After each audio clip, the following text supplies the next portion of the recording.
Welcome to a new episode of Hora Fantasy, a podcast about the FPL, the Fantasy Premier League, done or created by members of the Eagle League. Today, I have a very, very special guest. With me is Kenneth our current reigning champion of the Eagle League. And I think he's not. And well, first of all, hello, hi, Ken. Hi, Kenneth. Hi, David. Thanks for inviting me over. Really good to join. I My always love pleasure. talking about everything about fantasy football, especially the Eagle League. So great. Excellent. I think, just correct me if I'm wrong, but this last season wasn't the first time that actually you won the league, right? So you. No. Okay. So yeah. So the Eagle League and me, we kind of go way back. So Carles, who used to be Catalan Hotspurs, I think he's still called that, invited me when we used to work together. A very long time ago, and I think for the 5 seasons that I've played, I won 3 seasons. Maybe somebody in the league could correct me. So I've won 3 seasons, and there was one season where I was like first for the whole season, and then somebody beat me on the last game week of the season, and I'm furious about that because that kind of broke my perfect record of winning the Eagle League. So it's been tough, but tough league. Okay, so you'll remember that one. Well, don't worry. I'm sure I will do a bit of research and find out who beat you in the last game, and then that will be my next guest. Yes, exactly. And then you got to get their opinion on that day where they just absolutely masterminded the last day of the league. I think they got like 80 or 90 points on the last day, and then just beat me. So it was a tough day for me. So I guess you might be the guy that has more championships, or is it? I think Pablo Estrella Coja also has a few, but I'm not so sure whether they have 3. I think he's got 2, and I think I might have him on 1. He might argue against that. Okay, so we might have to hash that out in the WhatsApp group. I'll check that. So can I ask you? Do you have any particular goal for the new season? Yeah, so first and foremost is just to beat Carlos. So if I beat Carlos, then that would be a great season. It's a shared goal by many among all the Eagle League members. I guess second is I think I've gotten 2 top 10K finishes. I definitely would like to get another one under my belt, and even maybe push that into a top 5K finish would be absolutely amazing. I think I have a new approach. So I'm going to try something new this season, and hopefully that will give me the kind of extra kind of power to kind of push through into the top 5K. So top 5K is the main goal, but I'll be very happy with a top 10K finish. Can you tell something about the new approach? I mean, obviously it's a personal approach. It's something that you want to try out. Can you give us a hint or not? Or? Yeah, I mean it's not particularly innovative, but every season I have I look at the fixtures and kind of build a kind of plan around that. So I look at when are the best times to wildcard. So I build my entire plan about when I plan on doing the wildcard. So I think about it in 3 different approaches. So the first time for wildcarding will be at the first international break. Yep. So I think that is after game week 3 this time. Then it will be after game week 4. And then I also look at when there are fixture swings. So when do you see a lot of teams that had previously bad fixtures or good fixtures, then all of a sudden they have bad fixtures. And if I can align those 2, then I see that as the perfect opportunity to hit my wild card. And essentially, I think for this season, I've identified the second international break as the biggest fixture swing that I'll be aiming my wild card toward. I presume that's not this season will not be the first time that you sort of plan around wild carding in specific dates. How can I ask? How I don't know whether the word is discipline, but how often do you get to follow your plans? Are you very disciplined, or you'll be wildcarding in either not okay, maybe 1 or 2, no, but maybe come down the end of August, first international break, and you'll be thinking, I'm not waiting. How are you? How you define yourselves around these kind of plans? Yeah, so I'm a very big believer of like when you wildcard, you should be like wildcarding from a position of strength rather than weakness. So I definitely look to try and plan around that. If things are going well, that's the time I want to be wildcarding, not when things are going an absolute disaster. I try to fix my way out of it before I would try to use my wildcard. With the exception of last season, where things really went, I don't know if you remember this, David, but in the first game, I do. It was awful, and I had to hit the wild card, which was like the first time I had done it without my planning, actually. So for all previous seasons, I've always done it within planning, but last season was an exception where things were going that bad, and I had to write the famous Iggy summary already in game week 3, and things were looking so bad. I was like all the way at the bottom of the league. I have to confess that actually I'm guilty of charge, because I thought well, first of all, I've been watching your back for many years. I never won. But sometimes I've been around, I don't know, top 3, top 2. And usually when I'm there, you're just above me. So, I do remember some duels, yes. And last season, I was doing well for the first half of the season. And I do remember you being within the top 10, not top 5 and top 10. And like come mid, you were still not there. And I'm thinking, I don't remember whether I mentioned it to Carles or someone else. I was thinking, this is not Bolleniho's year. This is not. So one less, right? So at the end, I crashed down like Mourinho did, because but you won, which is brilliant especially in a season like last season. Do you think this? Do you have any particular thoughts about this season? Thinking is going to be similar to the previous one, or you just start fresh and thinking, look, every season is a new season. I'm not going to necessarily consider the data or the stats or the results from last season as the pattern to follow. Yes, it's a difficult one. Last season was not unique in that it was a bit more predictable, because the season before it, we had COVID hit us like in the middle of that. That was actually a really bad season for me. And I had actually played my wild card just before all the games had basically got cancelled. So, and then my whole season went kind of tailspin. And then in the last season, I had a very kind of specific approach where I was thinking there's going to be a lot of like cancellations, players are going to get COVID. I want to have a really strong bench. And therefore, like, I didn't want to have any like 4.5 million kind of midfielders. And I was very kind of adamant on that. Anyone that came off the bench would be super strong. So that's how I kind of approached it with that in mind. And also, I looked less at the home and away fixtures, given that there were no fans. So I think this season I will take that more into account. If a team is playing home or away, I think I will factor that more into my decision making. Last season, I didn't really care as long as they were playing what I thought was a good fixture, I would have put them into the squad.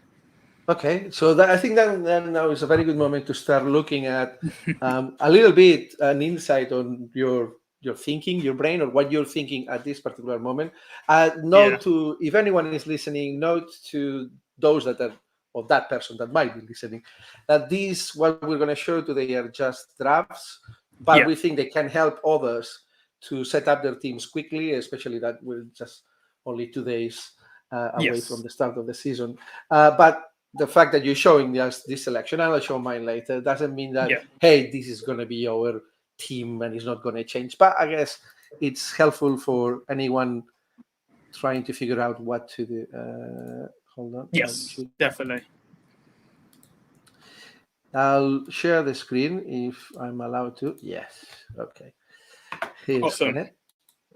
And cool. And then he should be I'm going to look. I was looking at my team as usual, but I'm going to look. Actually, I don't know if you can. You see my team from? It's a good question. No, I don't think I can. Yeah, I think because it's before the league starts. Oh yes, of course. So I'll stop. I'll stop sharing. Okay, so I share my So if screen. if you can, please. Okay, cool. Should be the icon with a like a screen and a forward icon within it. Got it. Oh.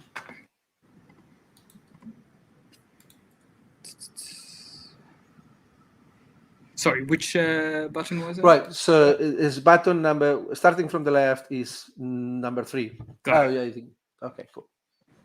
Awesome. Can you see my? Yeah, perfectly well. Cool. So this is my draft team. So I don't know, David. Does anything stand out before I jump in, or should I go one by one? No, just go by one by one. So for my keepers, I have Bachmann from Watford and Sanchez from Brighton. So my approach with the goalkeepers was I'm looking for 4.5 million goalkeepers that I can rotate through the games.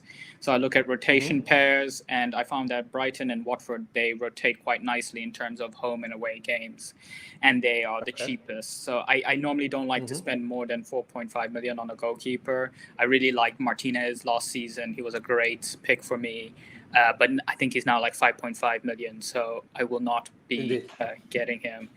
One alternative for the goalkeepers that I might pick the same team, so like Sanchez and the reserve keeper for Brighton, so I could save maybe 500,000 and just keep one keeper and then not having to think about rotating them. But at the moment, that will be my rotational pair, Bachmann and Sanchez. Excellent. Cool. So carry on to the defenders. I'm taking notes. Don't worry. Okay. I'll get back to you and challenge a few things or challenge. Please. But how about your defenders? So my defenders, the approach I go for defenders is essentially I have 4.5 million midfielders that I will rotate in that one spot. So depending on who has a good game. And then I'll have 2 defenders that should be technically very good that I don't want to kind of like substitute in and out during the week. I'm pretty happy whoever they play that they will have a good chance of scoring points. So I thought Luke Shaw was absolute steal at 5.5. I had him last season and he was great in terms of like assist and essentially clean sheet potential. So I thought he was underpriced at 5.5. I would have expected him to come at 6. So I was pretty happy about that. And then Dingane, which I've always wanted him in my team. I've never had him in my team. Obviously, him being on set pieces. Yep. And also, I'm really intrigued by Rafa Benitez coming into Everton. He's a very good defensive coach. I even think Benitez might even push him up into midfield and not even use him as a midfielder. So he might become an out-of-player midfielder. Though I haven't done much research on Everton's preseason games. I still need to do that. But at the moment, he's the placeholder. If the preseason stats don't look good, I will most likely be looking at someone from Liverpool, like a Trent Alexander-Arnold. And then I'll go through the 4.5 midfielders. It's essentially Veltman, who I'm not really concerned about like how good they are. I just want to have a guaranteed that they will be starting the game. So if by any chance they happen to get a clean sheet, they will be part of that kind of clean sheet. So Veltman, Ayling, and Cody, I'm pretty certain they will, because of the, I think there was an injury in Brighton. I forgot who it was, but pretty much cemented his place at Brighton. It's Lamptey. Lamptey, that's it. I am a bit concerned about Brighton, given that they sold Ben White to Arsenal, so he was quite a mainstay. But I think they might still hold up pretty well. Same with Ayling and Cody.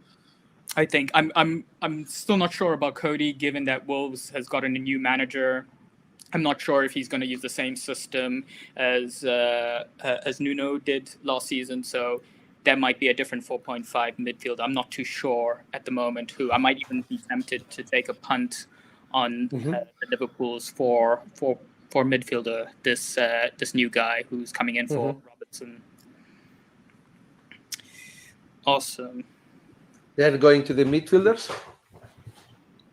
So the midfield, so in the attack is where I normally like to spend most of my money. So I kind of have a combination of players. There was a term coined, I think, from the Fantasy Football Scout. If you watch their like videos and the podcasts, where they termed players as either swords or shields. Okay, so what is a sword player? Okay, so a sword player is essentially a player that doesn't have a high ownership, but they have a high probability of scoring points.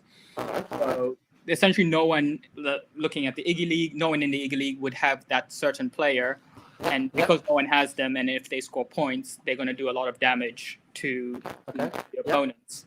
But like a shield, like someone like Mo Salah, who has a high ownership, maybe everyone in the Iggy League will have him. Even though he scores points, it's not going to do anything because everyone has it. So it's more to kind of protect your rank rather than to make any gains.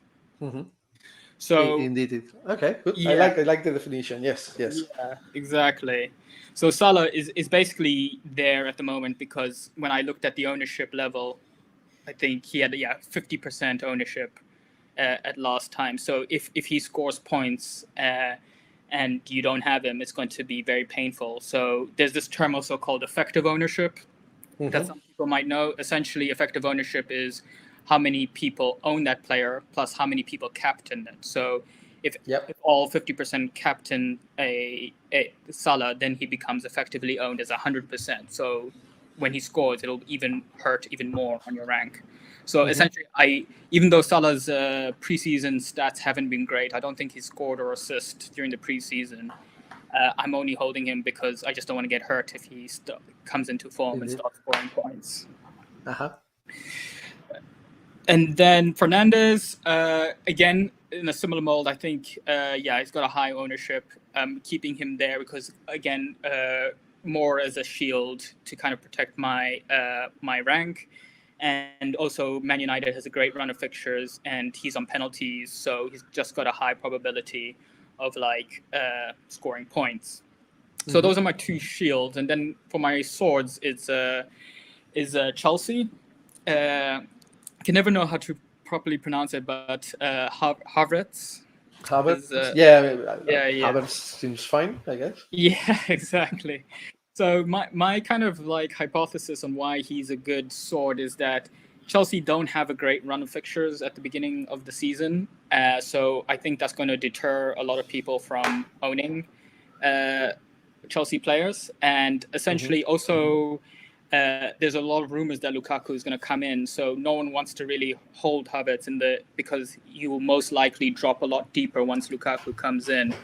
So I'm hoping there's going to be a low ownership on him. Not that low. I have Havertz as well. Okay, so but it's well, at least you and I we have him. It's interesting what you say. I agree. The reason I have him is because, well, for many of the reasons you've mentioned him, but also because I think that.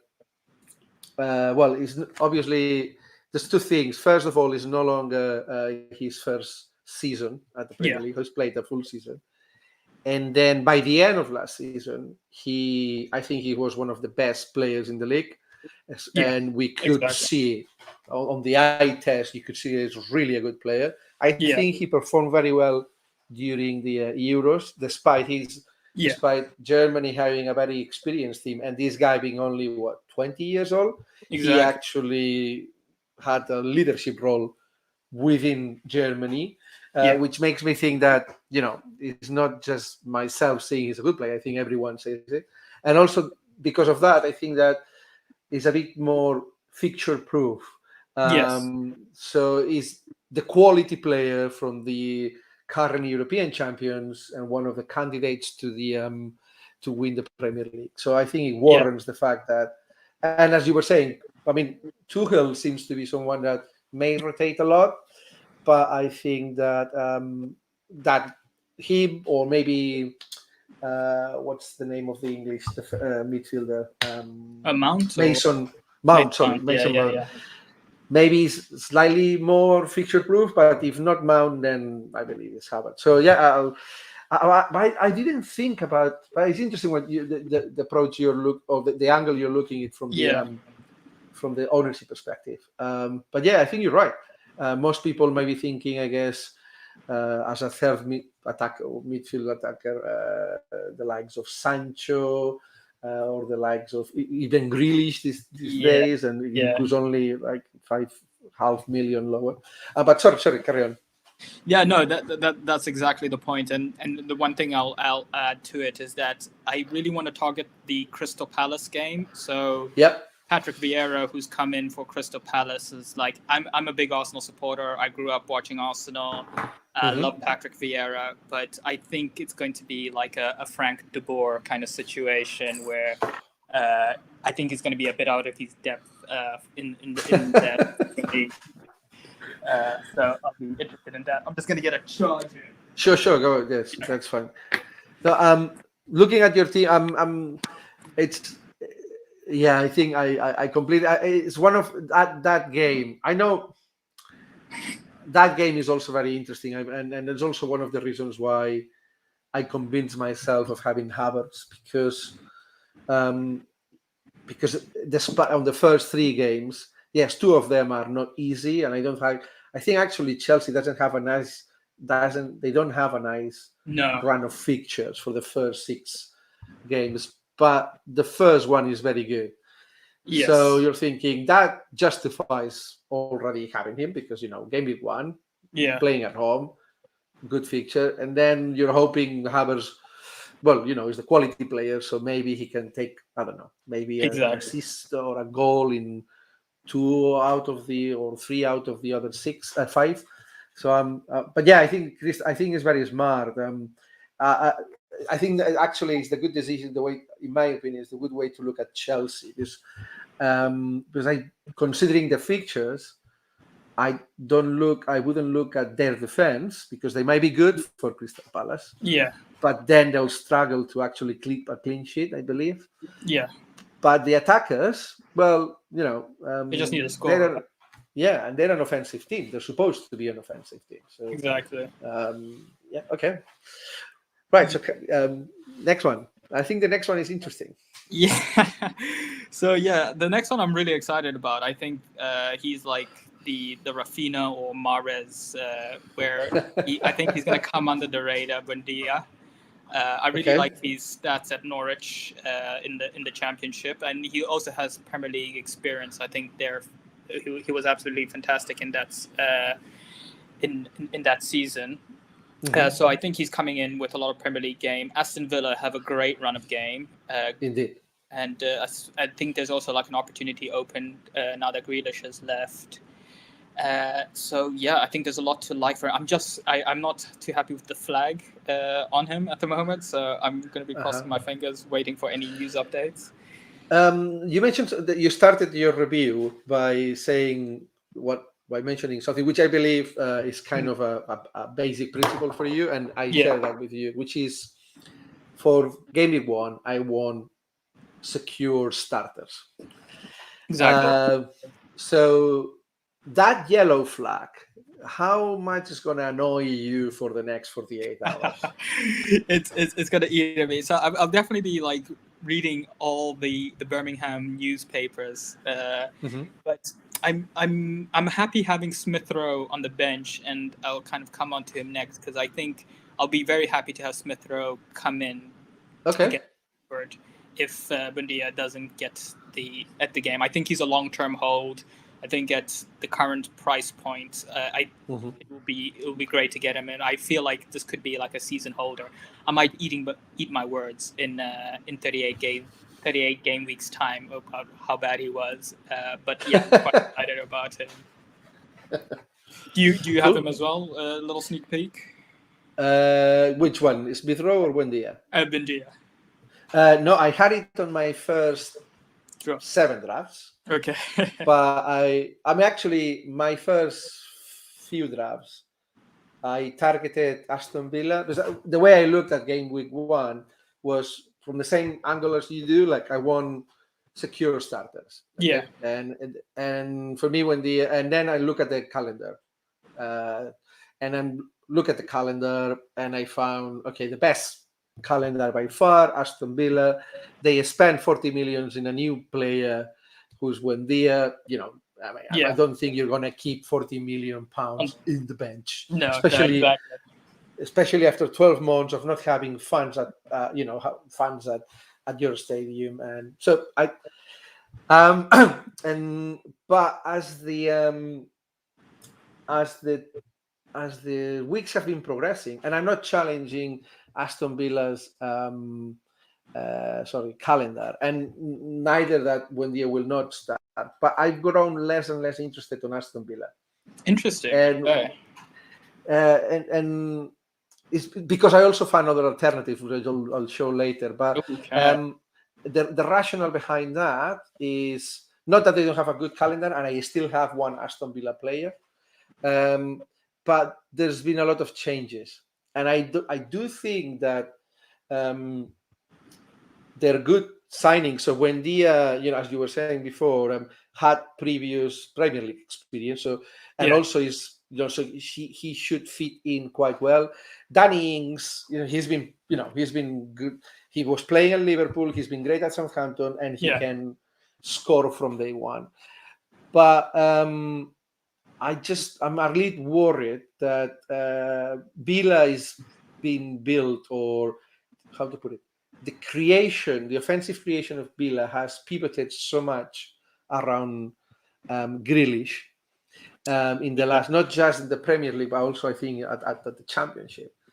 And it's okay if you replace just Grealish, right? So the team stays exactly the same. You take out Grealish and you place Buendia, and you ask him to do more or less be the chief creator. Yeah. He is the one that needs to learn how the others work. But now we have Buendia, Grealish is out. Now we have Ings, who's supposed to be started as well. And then we have another guy who comes from Leverkusen who's going to play on the other side. And I'm starting to worry a little bit about, they're fixture proof, but I'm not so sure they are, up to speed amongst them, because very true. And so I think that the calendar and the starting element, it's there. And as I said before, I still have a Villa player in my draft, but I've started paying attention to other teams. Interesting. Okay. Because I initially was going with the three Villa players purely based on fixtures. Then I moved to 2, and I was completely convinced of going with 2. Matt Target and Buendia, or Buendia and Watkins, or Watkins and Matt Target. And even there was a draft last weekend where I thought I'll get rid of Matt Target because Andy Young is also playing and he might play on his position. And I actually went with Martinez, thinking, then Martinez can stay for the first 3 games, but even if he performs well, can carry on. So I've been thinking a little bit about Aston Villa, and at the moment I'm not. So not that is anything wrong. I'm sure they'll do well, and it's going to bite me.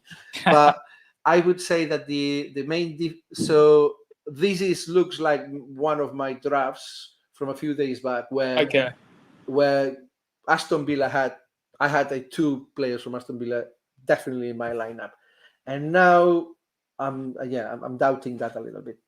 But sorry, just carry on. No, I think that's a fair point. I think one of my weaknesses I get in the game is that if I see a good run of fixtures, like nothing will kind of change my mind. I'm like, I have to get those fixtures, and then sometimes what happens is they don't do anything on those fixtures, and they're like, if I had actually taken a step back and actually looked at all the other kind of circumstances. So that's a good point. I think that is fair. I don't think when Grealish was injured at the end of the last season, they were particularly creative squad, so it did really hamper them. And then asking a new player to kind of pick up what is essentially £100 million player, he's great, but he's not he's not a 100 million player at Manchester City, great as well.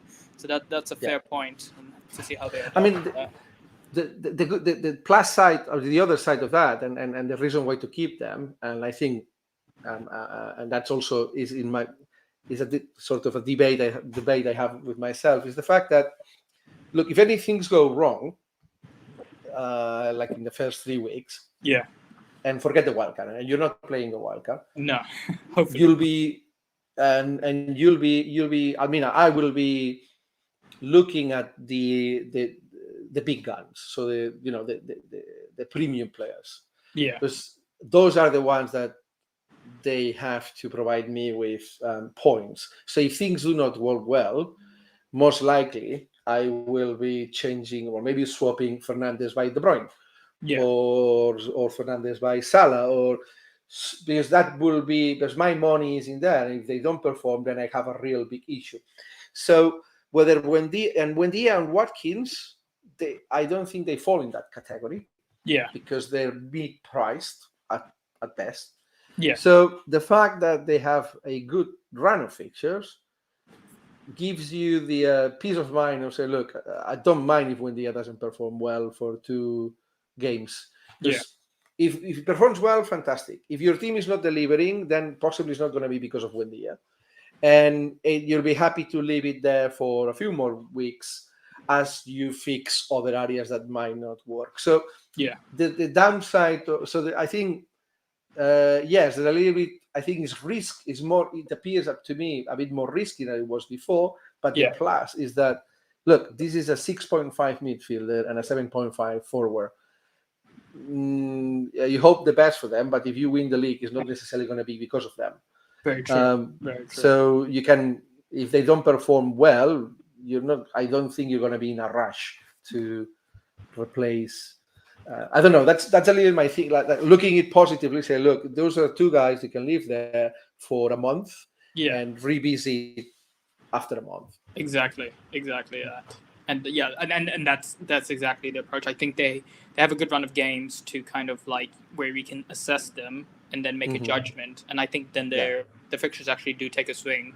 And at that point, if they are like really great players, then maybe they're fixture proof and you don't need to take them out for that bad run of game. But if they are, then it's a good opportunity to get rid of one or both. And is the reason when you were talking about Buendia, the first name that you mentioned as a comparison was Rafinha, which basically sits at the same price. Yes. Is the reason why? Because I mean, somebody would say, well, if you're comparing him to Rafinha, why don't have Rafinha? Is it just basically the fixtures thing? Exactly. It is the fixtures, and because I think Rafinha didn't have a great game in the first week. Manchester United away. It gets a bit better after that, but exactly that. Mm-hmm. Cool.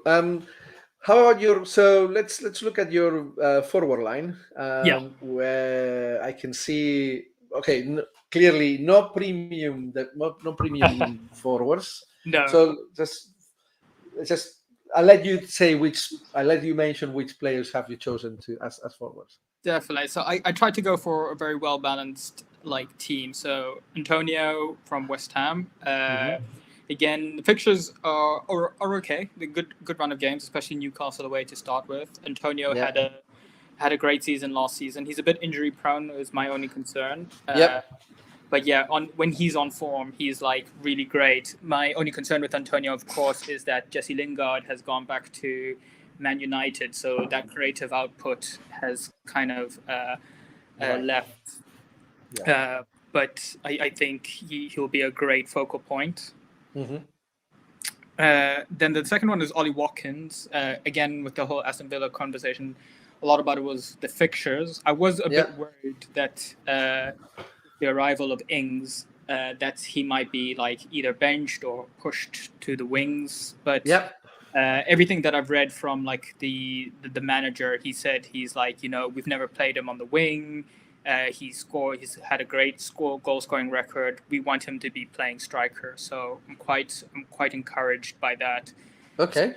So I think Ollie Watkins has who'll be a good 7.5. He'll be exactly what you want to get, picking up a goal here and there, maybe now and then out of the blue there's a hat trick out of Watkins. But like I remember as well at the end of the last season where he didn't have actually the greatest fixtures, but I think he went on a great goal scoring run. So yeah, he did. And has the benefit of a bit of a break, I guess, during the summer to kind of recharge his battery.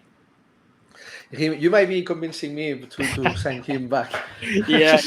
No, it's just, we was one on obviously the first episodes of this podcast were in Spanish, so I don't expect anyone outside from Spain to understand them. So, but it's for me. I mentioned Watkins in a couple of them. I saw him live.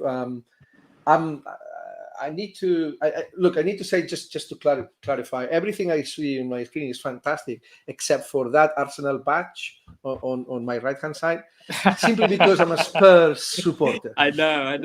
So like, the Iggy League is full of Spurs supporters. I have to watch myself in there.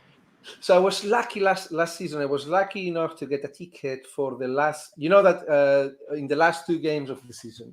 Yeah. A number of fans were allowed to go back to this yes, of course, yeah.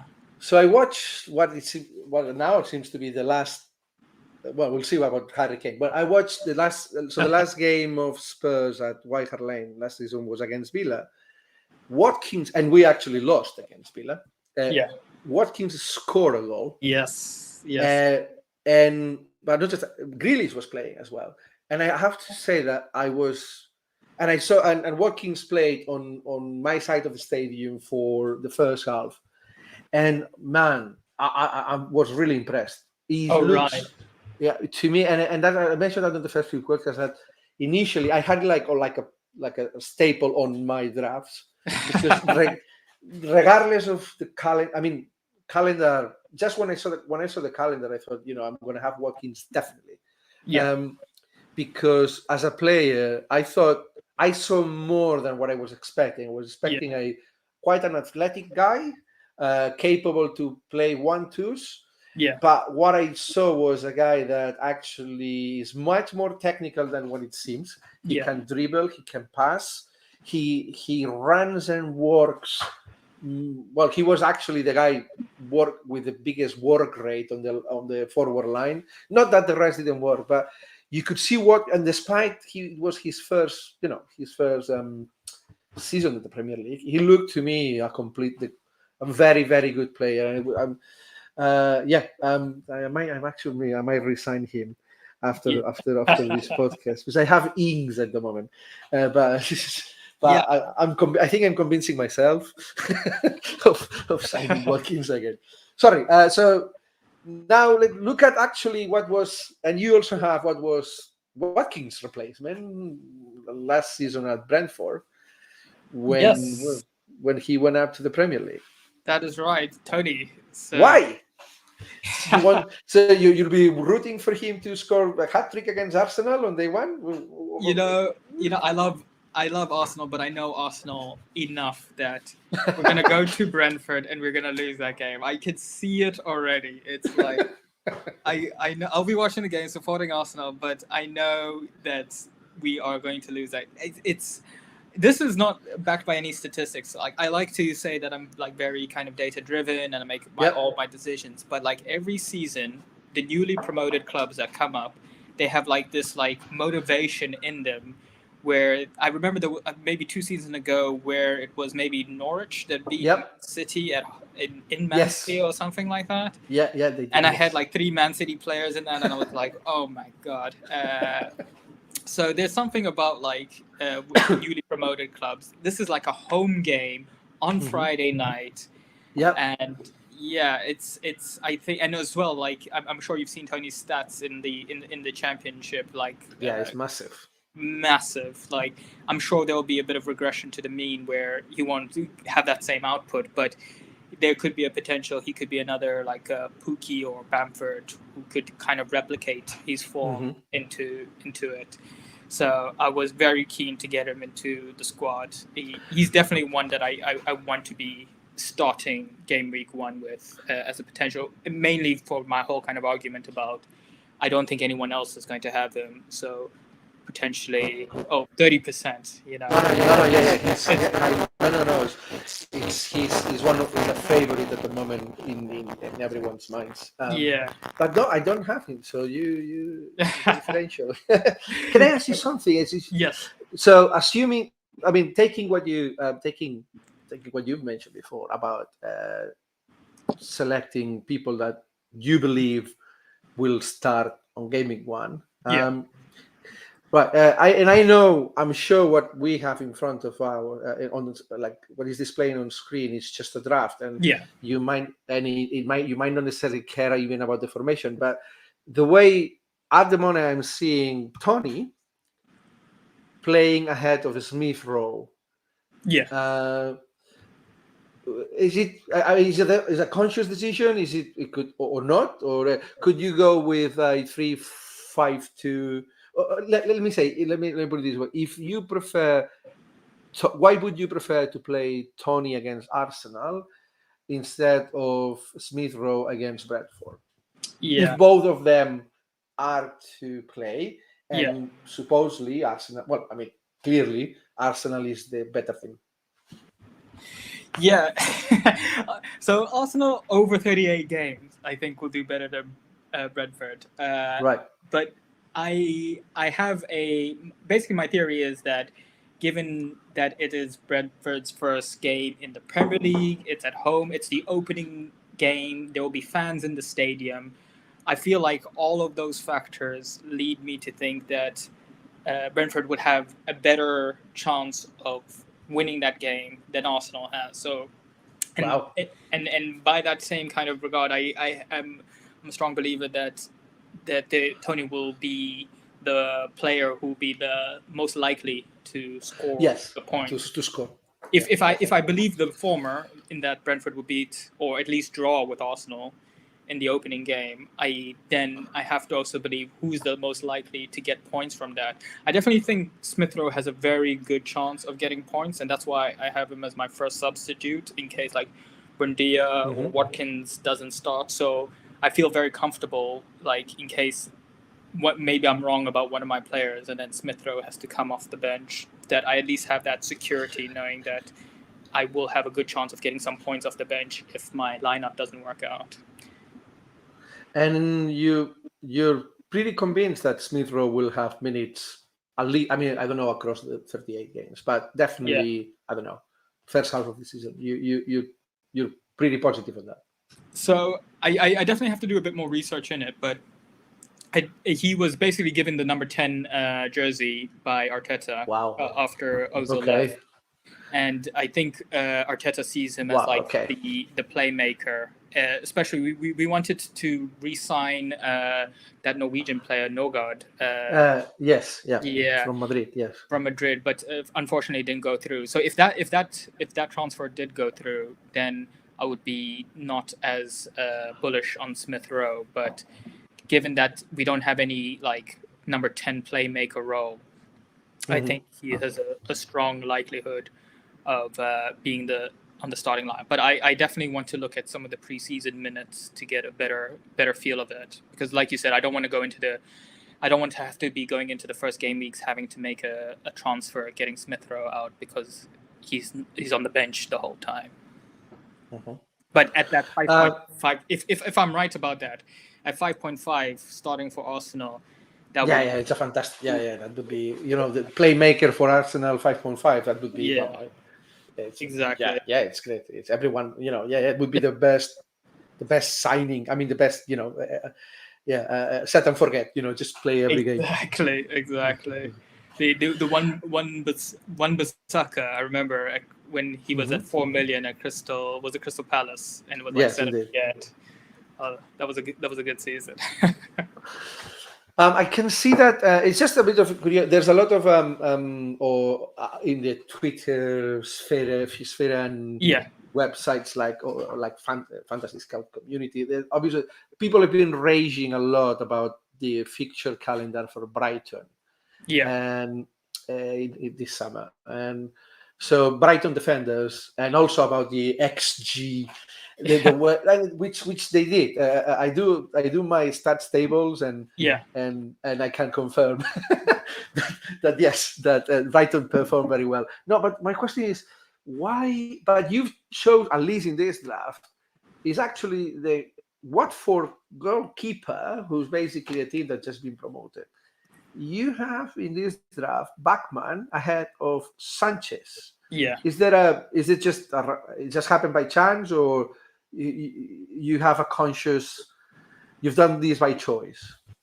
Yeah, so for this one, I'm just doing it like I'm at the moment I'm thinking of more kind of from a home game perspective. Is that even if Buckman might I not see. get Yeah. a clean sheet, might at least pick up bonus points, and that might give me a goalkeeper with 3 points. So, and and also if it's like a set and forget type of rule, like whichever goalkeeper is playing at home, so I don't have to kind of over analyze it, kind of thing. Yes. But definitely something I'm still thinking. I'm not, to be honest, I'm not entirely happy with the goalkeepers. They're probably like you said. I think they might be conceding a lot. I'm just hoping for at least bonus points from the save points. Shall I say? Yeah, I was hoping for this podcast to solve my issues with goalkeepers as well, but actually, because essentially, so I'm doing exactly, but very similar to you. So I started with Bachmann and his. So I've been having Bachmann and the second goal and Foster. Yeah. For 3-4 weeks, and now I have Sanchez and Steele.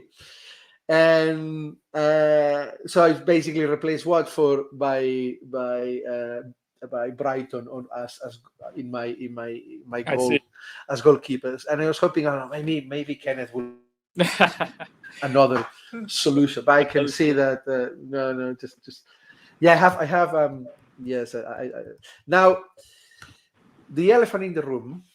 Yeah, it's time to address it. So you talk about. No, I'm not talking about Hurricane. Yes, I no, it's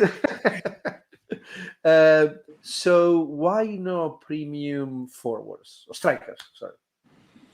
Yeah, so with Hurricane is that I know Daniel Levy will not in any chance sell Hurricane on the opening day so that he plays against Spurs. So if he does end up selling him, it's definitely not going to be in game week 1.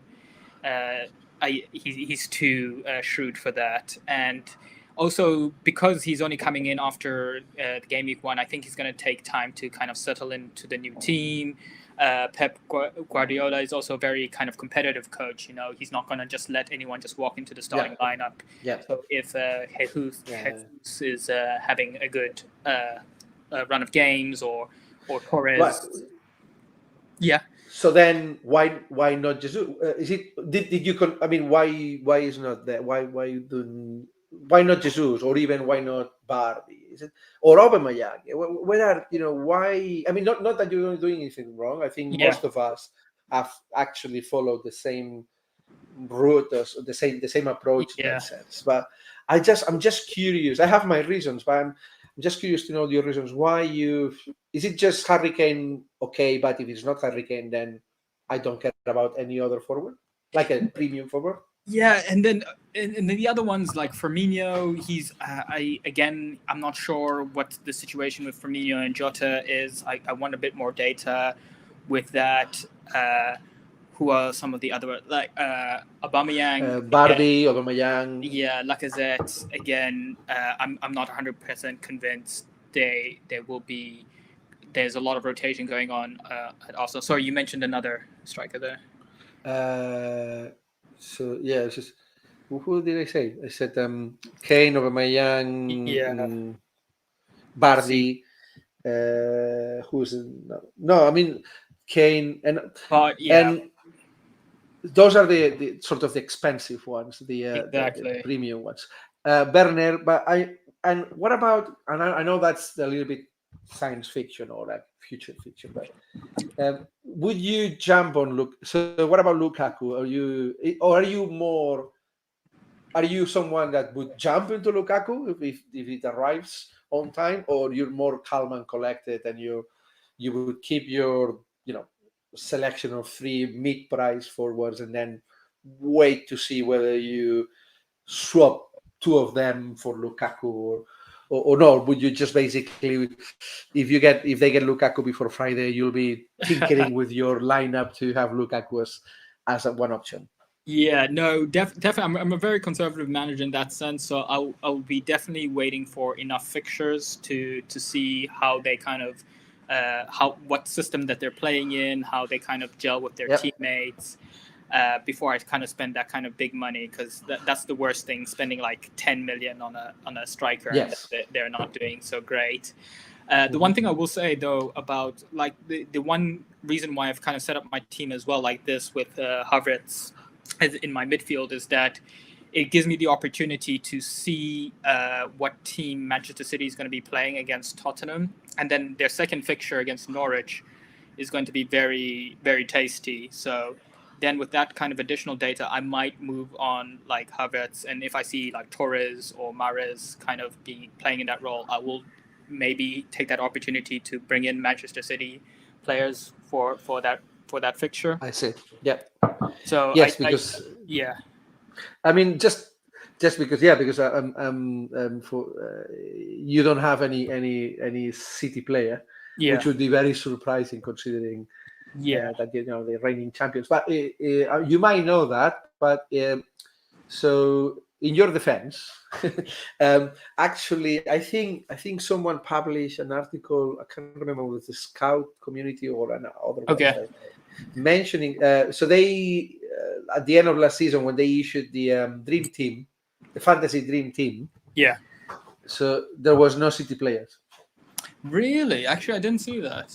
Okay. So yeah, they won the league, and many of them performed really very well, like the Stones or Gundogan. But it was from a fantasy perspective, at least last season, and I think that was a first. It was a nightmare. It was an absolute nightmare to pick a Manchester City player. You couldn't do it. The only one you could pick was like Diaz and and Ederson, I think. But the rest, it was so hard to pick. Yeah, indeed. Okay. Right. I really like your I really like your lineup, and it's very similar to. You've touched on things. It's amazing because I'm going to show mine, but yours look from a price point exactly the same I had just 10 days ago. Okay. 10 days ago, I started tinkering a little bit. And when I say, what I mean is that, for example, I'm looking at it from a price point perspective. You're not for strikers, you're not going low. You're not going lower than 6.5. For midfielders, you're not going lower than 5.5. Yeah. And for defenders, you're not going lower than 5.5. Sorry, 4.5. And that is to me, that I do like that. I do like to see someone keeping, because it validates the premise that you mentioned before about having people that they cost money because they play minutes at least. They might be also very good players and score a lot of points.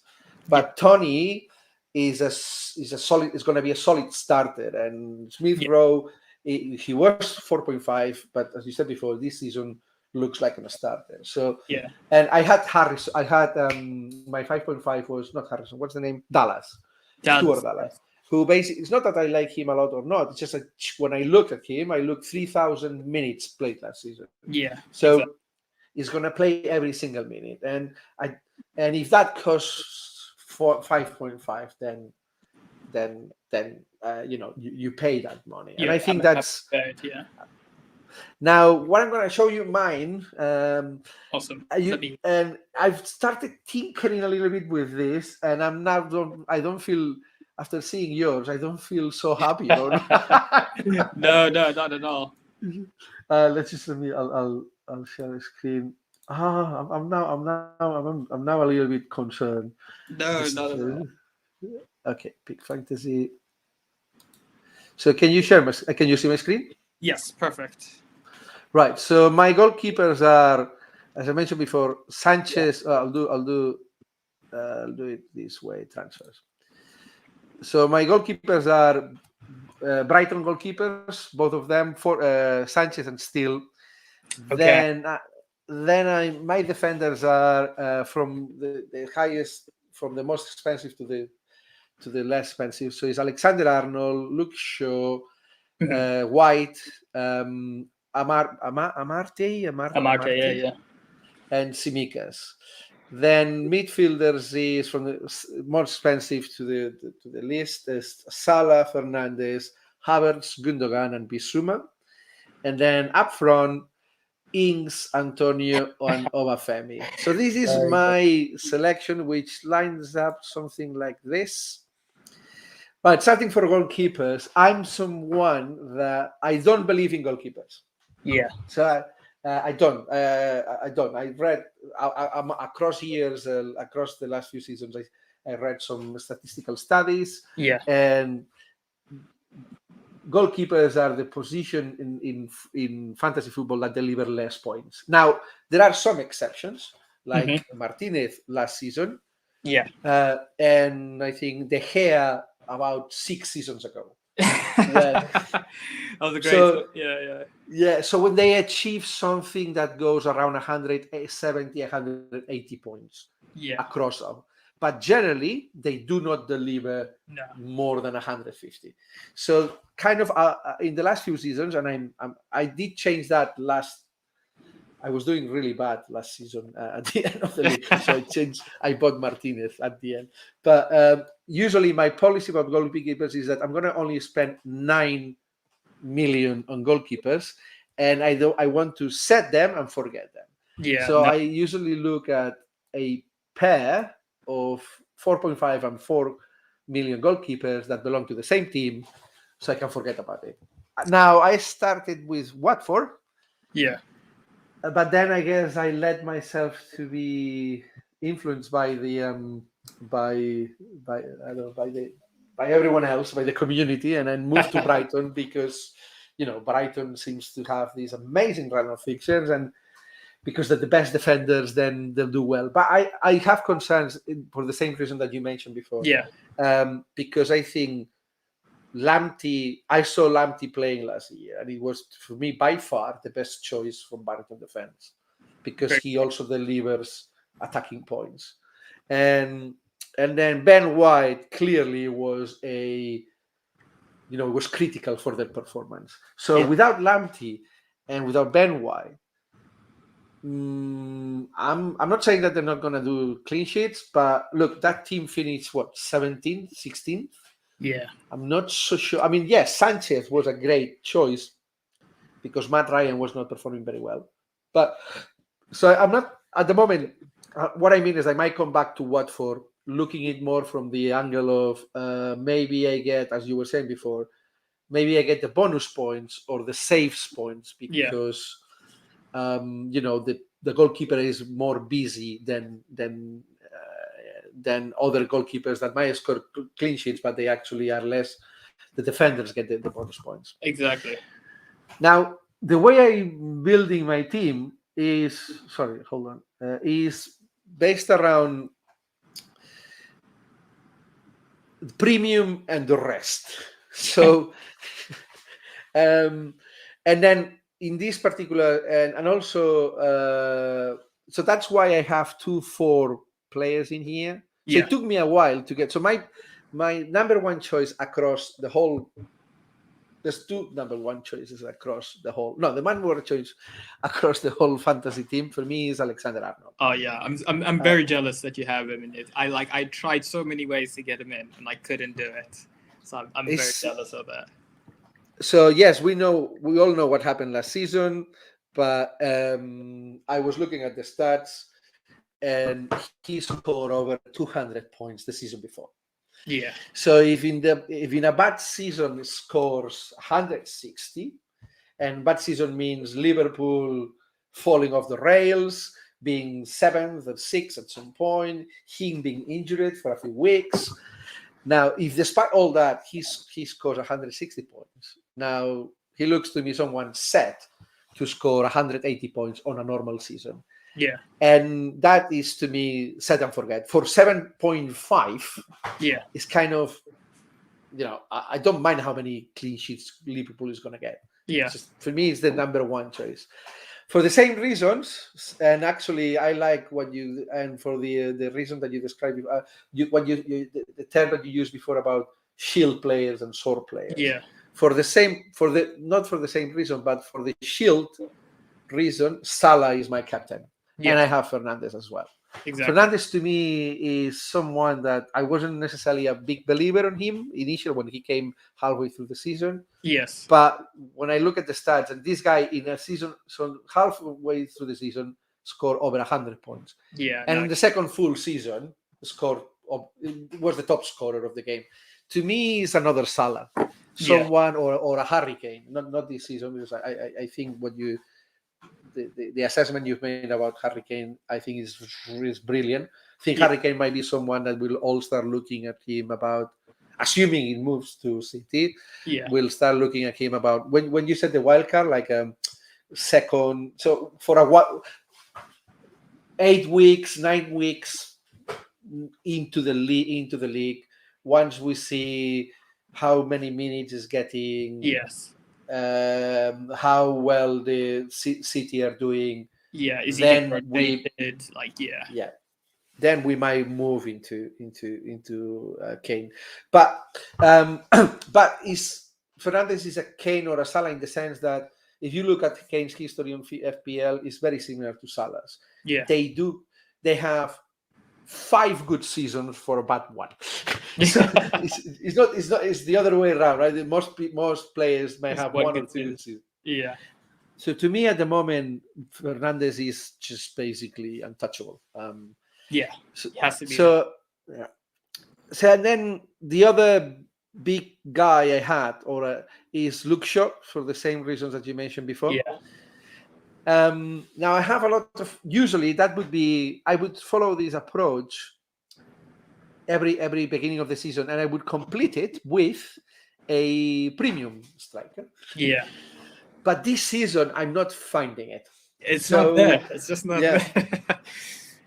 So I've gone with with a combination of 2 mid-price strikers, and then also I pushed up the price on midfielder number 4. Yeah. So usually I would go with a 6.5 in here or a 5.5 as you did before. Now the rest of the defense at the moment is, let's call it provisional. This might, because I cannot avoid. I used to have. I had Fofana, and I thought I would have Fofana. Well, the 4.5 defender from Leicester. Yeah. And I thought I would keep him, for the rest of the season.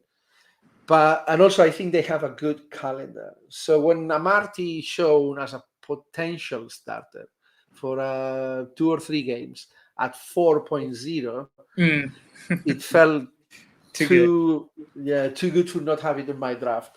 And the same applies to Tsimikas. Now the problem here is that, and going back to what we were discussing before, is that I'm really hoping that these 2 do well, and I don't need to change Alexander-Arnold and Shaw for 6 game weeks, because then I can tinker with the money, and I can tinker with Amarty and Tsimikas, and actually most likely, let's say I start the season with those 2 here. By mid-September, I will have to change both of them, or at least definitely one of them. Yeah. So they'll become a priority, because as you said before, I don't like to have people on my bench that do not play. It's something that I don't like.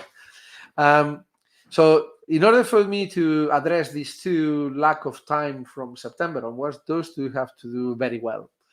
But again, this is still a bit of a draft, because I might be. That I think is a bit risky at the moment, and I might come back to 4.5 as you've done before. That as you've shown us before, that they're secure starters. Exactly, yeah. Because the one thing with that is that I think you're going to have to transfer these players out at some stage. Yes. and because you know that you also have to hold money in the bank to fund that, because it will be hard to do a 4 million switch to another 4 million switch. Yeah, exactly. Yeah.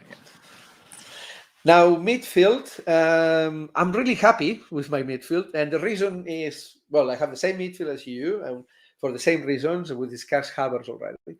Yeah. I'm really happy because I think I've done what you haven't done yet, which is to have a blue sky t-shirt. Yes, that's the hard on. Yes. Now, why I'm doing it? Well, first of all, because I want to, right? I want to have a City, if I can, I want to have a City player. Now, the rationale or I'm using to convince myself about why Gundogan and not, I don't know, Mahrez or anyone else, or Grealish or anyone else, is the fact that this guy was the top scorer, City's top scorer last season. I know it sounds incredible. Yeah. He is incredible, actually. But so I find it very hard, and I know City has a lot of rotation, but I find it very hard that he will not have minutes. So again, this is also at the moment sort of a bit of a personal bet, a bit risky. That's a good one, I think. But we'll see. Is the point? Now this exposes me to Pep roulette. Now, you know, in an ideal world, these Salah and Fernandes are doing well. There's no Liverpool are performing normally, and Manchester United as well. And on paper, they have both very good calendar of fixtures, so they should. So neither of us should be worrying, I don't know, for the first 2 months too much about Salah and Fernandes. So if then Gundogan becomes a victim of Pep roulette, I can start addressing the issue with a week change. But this is this is a huge assumption. Like neither of those two will, that these two will do well. Maybe Fernandes doesn't do well, and he's Sancho, and all of a sudden, you know, we have 12 million pounds a year block and not delivering points. But again, I still have time to, if not Gundogan, possibly I'll be looking at someone like Barnes at Leicester, which is like 5 points cheaper than Gundogan.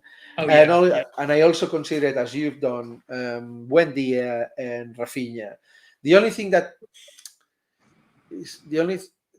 is that I tend to believe in fixtures quite a lot. And Leeds, and people are trying to convince themselves and everyone else that Leeds are fixture proof, right? Especially, I mean, they did fantastically well last season, and they did very well even against the strong teams generally. But I don't know. I'm struggling to believe that a team that is only been promoted, you know, it was promoted last season. They've been 20 years outside the Premier League. That you can keep selling the idea that, they sign a bench. They signed someone from Barcelona, but I mean, they haven't signed the best player of Barcelona. But that doesn't make them, like, I don't think Leeds are fixture proof. No, definitely. And in the beginning of the season, the calendar doesn't look great for Leeds. So that's why I discarded Rafinha, although as soon as it gets better is one of my candidates, because I think for 6.5, considering that he's one of the chief, you know, he's one of the most offensive players. Exactly. He gives assists, he scores goals, and he actually sometimes is on free kick duties. So it's fantastic. Definitely. And he's on my watch list as soon as those fixtures get better. Mm-hmm. So in terms of Havertz, if I have to move Havertz out, I'm thinking possibly the biggest candidate would be Grealish, but again, same problem with Gundogan. Yeah. If I have to change Gundogan, then I'll have the same problem with Grealish. So ideal. Then if not, then it becomes a little bit tricky because this 8.5 price tag. Well, the next few best things are, again, another City player, which is Mahrez, and again, Pep roulette. Yeah. or the Man United players. Okay. The likes of Rashford, and I wouldn't mind to doubling up if I don't think is a problem. If Man United are doing well this season, I don't think is a problem to double up on midfield on them, because Jadon Sancho and Rashford could be very good. They could deliver a lot of points, especially Rashford, who I don't think had a great season last season, but in previous seasons has done very well. He's out injured, I believe, for the first fixture. Yes. But Sancho definitely. Greenwood, I think, is underrated. Greenwood, yes. Yes. I mean, there's all this talk about Greenwood being used by Solskjaer as number 9. Yeah. But, I mean, obviously, it's a little bit like Smith Rowe. If all of a sudden Arteta makes Smith Rowe the chief creative of Arsenal every single game, or most of the games, then, I'm going to... Fantastic, yeah. And Greenwood, if you tell me that Greenwood is going to be United's number 9 at 7.5, I'll buy it. But I don't, all these rumors or all these assumptions, they're not still confirmed, in my opinion. Or they might happen one game or 2 games in a row, but not the third. So that's my thought, exactly. So for me, in my mind, this guy should stay for the reasons should stay for the reasons we discussed before. He's a hell of a player who plays for Chelsea. Exactly. In a season that they look pretty strong. So, he should stay. And in that sense, if not, then in my watch list, in an ideal watch list, there's Jadon Sancho. But I'm not a big fan of signing players that they just landed in the Premier League, so I'm going to wait. That's the thing, yeah. And alternatively, but then it becomes a little bit tricky with price, with money, would be Son. One as well. But I have a big issue with not Son. I love Son, but I have a big I think with I mean, look, I don't know if you watched the game last weekend, the friendly between Arsenal and Spurs. No, now, I did. No, it's just okay. So Son scored a goal, and yes, if Spurs score a goal, 80% is going to be, most likely is going to be Son, right? And against Arsenal, against lesser teams, or against bigger teams, and that's not. I don't think there's a discussion about the fact that Son is going to be the main Spurs player for the next season, and from a fantasy perspective, is going to be the top scorer. So 10 might be a good, might be fine. My problem with the Spurs from a fantasy perspective is that I think we're going to score at least 20 or goals less than last season. Yeah, that's the thing. And that means that Son, the best he can do is what he did last season. Yeah. But he had Harry Kane by his side. So I'm not so sure. So he's going to score goals. He's going to get whenever there's a goal, he's going to get a bonus. That's fine. But I'm not so sure we're going to score as many goals. Yeah, it was the best partnership, right, in the Premier League. Yes. So yes, and even if he takes this leading role, the partnership is gone. So exactly. That was the secret out of it, right? So because they were 2 of them. Now you only have 1. Yeah. So I'm not. Yes, I had one. The only entrance I gave, or the only opportunity I gave to Spurs was, although I might think about it, was with Eric Dyer. Again, not because I like him necessarily. The price point, or yes, the price point, and the fact that although you made me think twice about this, but I think Ben White at 4.5 is a little bit like Smith Rowe. Yeah, I think I didn't know Smith Rowe, but I think it's the same logic that you're using for Smith Rowe. I think it's a steal. I think he's an Arsenal defender who's going to play most minutes all season. So Arsenal, they might not do very well, but they're Arsenal. So you should expect top 7, top 6. Exactly. Now, a definite starter on a top 6 Premier League game At 4.5. Exactly, 4.5 is for me someone that, okay, I'm gonna sign White and I'm gonna forget about him. Yeah, that's a good point. It's now why Dyer? Well, Dyer rotates. Well, Spurs and Arsenal, as you know, rotate. Very true.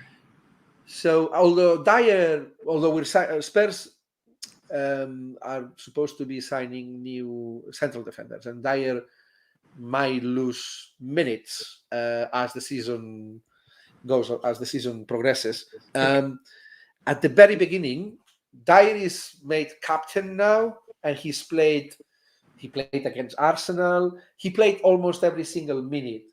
So it looks like that the starting pair of central defenders would be Christian Romero and Dyer. So it looks like he is ahead of Sanchez and Tanganga. So I was thinking, well, if I've chosen Ben White to be always there the whole season, unless he gets injured, then, well, okay, I could spend a bit of money and go for Reguilon or maybe Christian Romero as a bit of a punt. But also, I could go with Dyer, who basically rotates with Ben White, and have them two for a couple of months, see how they do. Then thinking, well, if Arsenal doesn't do well, then maybe Spurs do well from a defensive perspective. Or if Spurs doesn't do, maybe Arsenal does. But that was my only consideration about Spurs has only been from a defensive perspective. I think in the first few drafts, I considered Lucas Moura at 6.5. Oh yes, of course. But the problem is not Moura, because Moura is not super consistent, so that's a problem. But I think I'm going back to the rationale I gave before. I think the problem with Spurs is that I think you're not gonna get much attacking points from Spurs in general. No, especially for what you have to pay for the yes, player. Exactly. So now going back to the draft, to the forward line. Now you can see the Aston Villa guy here. But after the discussion we had, I think this is good. These podcasts are good. They also work well as a therapy therapy session. I think I'm gonna go back to Watkins because look, Wings is fantastic, but I mean he's a new. And I think Villa's manager described him as the type of player we need. He's a leader. He's, that's all nice. But I mean, he was training at Southampton like 5 days ago. And, he's going to, I know they have a very good calendar, but again, I don't know. Can you release lots? So if we are being cautious with Harry Kane, because he goes to a new club with new systems. Exactly. And now if we're cautious with him, shouldn't we be cautious as well with Ings? And we're not challenging that Ings or Kane are not good FPL assets. They're both fantastic FPL assets. But I don't know. So I think I'm going to go back with Watkins. And Antonio is there for the same rationale as you.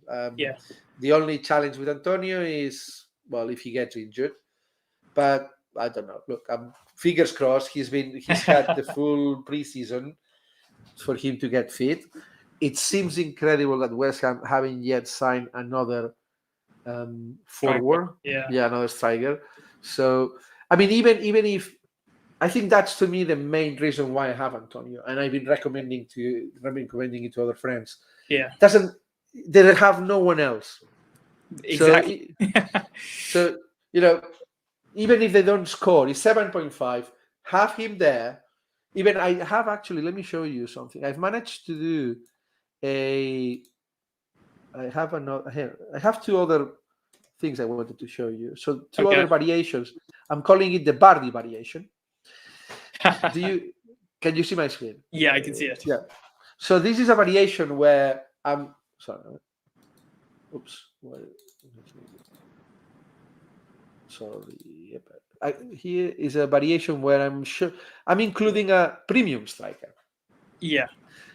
Now, to me, Antonio is kind of it's there because I'm not expecting Antonio to score a hat trick or anything like that. I would like Bardi to score a hat trick, but Antonio is going to play, and he's the only striker. And if they do well, then do well meaning if they win a game, chances are he's going to get something out of it. Exactly. Maybe he doesn't, but if they win 3 games in a row, he will definitely get something out of it. So for me, Antonio is kind of it picks himself. Exactly. So this is another approach where I'm moving out the money from the midfield. So there's no Havertz, as you can see. And I'm moving it up to a more traditional, traditional for the old people like me, where you have to have a premium striker. So I'm taking it out of here and moving it up there. And also, I'm not forgetting about Chelsea. I still have a Chelsea defender there. Sure. Yeah. Which what I like the most from this selection is the defense looked to me like I really like the defense and almost kind of I'm not going to change it that much unless the teams do really bad, because Ben White is going to play and he's Arsenal, and the rest are top 4 candidates. Yeah. Now midfield, well, I expect Dallas to play, but that's it, and that's where it becomes tricky. I know what he did 180 points last season. He scored 8 goals, but mate, this is a defensive midfielder that runs a lot. At the end of the day, he's going to score 10 goals this season. I mean, come on. So midfield feels a little bit weak, and I depend a lot. So this, although the defense look fantastic, the attacking force, I don't know, long term for me doesn't look great. I don't think. I mean, I could start the season with this because I think they're good choices. You see, we have 2 home games in here. I still think that I'm maybe because I'm a Spurs supporter, I think that Arsenal will win against Brentford. So I still think that is a good start for Arsenal. Not week 2 and week 3 are really tough for you guys, but the first one is fine. So the defense looked very well, but I'm looking at this from a kind of a formation perspective. Like, can I keep this 4-4-2 for 6 months? I'm not so sure, because if I'm not getting enough points from defense, then midfield and up front, they don't look that strong. I really would, for this to work, I would really need Salah, Fernandes, and Bardi to be the best players and keep me in good positions in the Iggy League. Otherwise, and then I have what I'm calling the Kane variant, which also have a sub variant, which is the Lukaku variant. The Lukaku variant. So the Kane variant is this one, where essentially I don't care about any other striker but Kane. Exactly. Look, it's not worth playing with any other striker because I don't have enough money. My only problem, I like the defense because I have to downgrade to Newcastle, West Ham, but hey, still supposedly solid team defensively. But I have to play with. I know Bissouma plays every single minute, but I'm playing with a 4.5 midfielder, and I hate that. Yeah. Because this guy is going to deliver me 2 points. He's going to stink that bench up. Yes. So I have Kane is there, but I have Bissouma, and so I'm not too happy. Now the Lukaku variant is where, because I have Lukaku, then I move Havertz to be Gundogan. So I don't want, because I have Lukaku here, I don't want 2 Chelsea forwards. Yeah, so especially with the run of games. Now, yes, exactly. So this is where I am at the moment. As you can see, that's a bit my tinkering. After speaking with you, I think I'm gonna This looks too adventurous to me. I mean, two guys. I know. Look, what it looks great. It looks great here. You know, I still have something in the bank for if things go wrong. I have something in the bank. The problem is that I'm setting up myself for things to go wrong. Yeah. So, and Ings definitely. I think. If what you mentioned, but I didn't know about Dean Smith talking that he actually talked about Ollie Watkins. With what you've mentioned before, to me, there's no contest. Ollie Watkins has to be there. And you get so this is a little bit my. Well. Yes, exactly, exactly, and which I can then beef up the defense again, and maybe not have Bissouma. Now I might have this guy for anyone that is if this guy can be a bit useful. Obviously, last season he only played 50. He didn't play. But I'm someone that tend to. I'm not detailed as you in terms of planning wildcards, but I do have the tendency. I'm known for wildcarding late. Okay, so you like to keep it till like December time. Yes, I might not if things do not go well. And in recent seasons, I've been starting to pay attention to the things that you were mentioning before, which is the international breaks as moments to do those changes. But so this is someone that I would keep until I wildcard.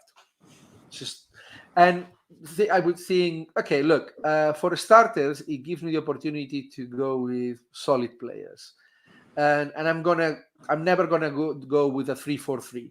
Just I make the conscious choice of not playing 3-4-3. Okay, I see. And then at the moment of wildcarding, let's say November, then I'll make a choice of really need 3-4-3, or I don't need 3-4-3. And then just to even justify myself even more, well, you know what just happened at Southampton, right? Yeah. So it's a little bit like West Ham. They're losing. they're missing out on forward and strikers. So hey, maybe he plays. I don't know. Maybe he actually gets some minutes and some game time from that. Yeah, who knows? I remember this guy playing against Spurs 2 years ago. He was a nightmare. Really? Okay. Yeah, I mean, he played second half, so he was a substitute. But he's one of those. I think he's more of a winger, but he's one of those wingers that very speedy, that he's technically gifted, like most of the Southampton players. And as a second half game changer, he was very damaging for Spurs. He managed to do an assist. So look, it's not like he's a terrible player. It's I don't know. So we'll see. But at the moment, what I think is I still have the doubts about whether it's going to be Watford or Brighton here. One of the reasons I have Brighton as the team that provides my goalkeepers is that, how to explain this? Because I've chosen in this particular draft not to have Brighton defenders. Because then if I have Brighton defenders like Bellman, then I don't want to have. Then I would revert back to Watford. Because I wouldn't want to have two Brighton starters or two Brighton defenders on my team. So this. And so what do you? I mean, I know it's work in progress still. But, yes. But yeah. So at least I got your attention with Trent Alexander-Arnold, and I can tell, and now I can tell you that, and everyone else, that is this guy is. I'm not gonna take him out. So my team is gonna be with Trent Alexander-Arnold. That's for sure. Yeah, I'm definitely very jealous of that, and I think I think with Ings, like if you unlock that kind of money and maybe beef up the defense, I think is a very kind of strong starting lineup, especially with the likes of Gundogan. Sorry, I think it's gone a little bit dark. Yeah.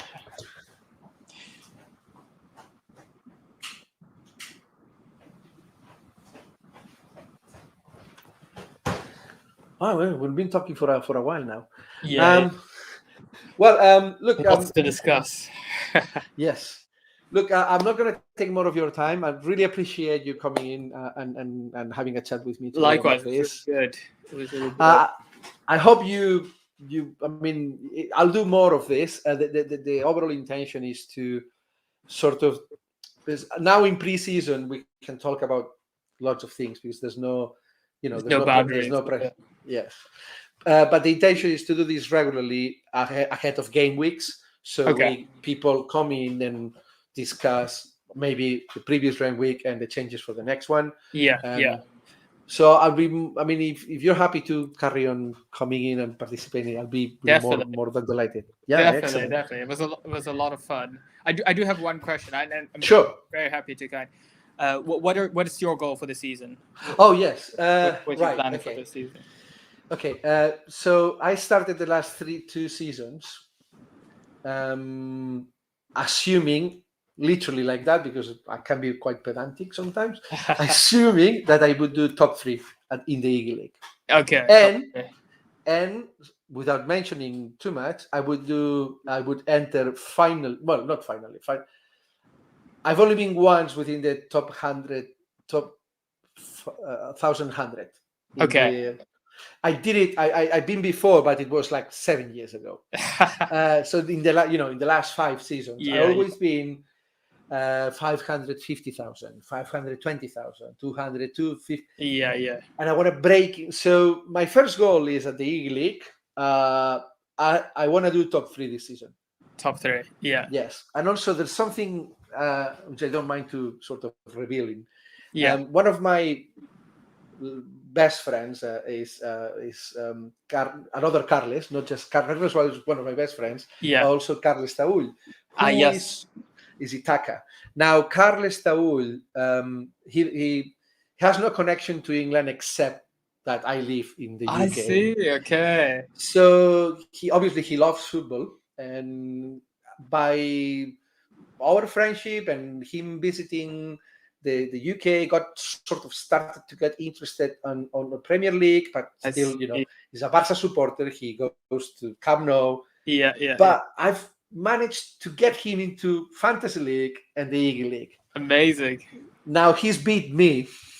He had a good season last season, right? Yeah, but not just last season, the previous one. So he's played 3 seasons. I only beat him the first one, which felt like, I'm the guy that lives in the UK, so I should. Yeah. He's beaten me and very well and clearly last season. So finishing the top 3, I think that would mean beating Carles as well.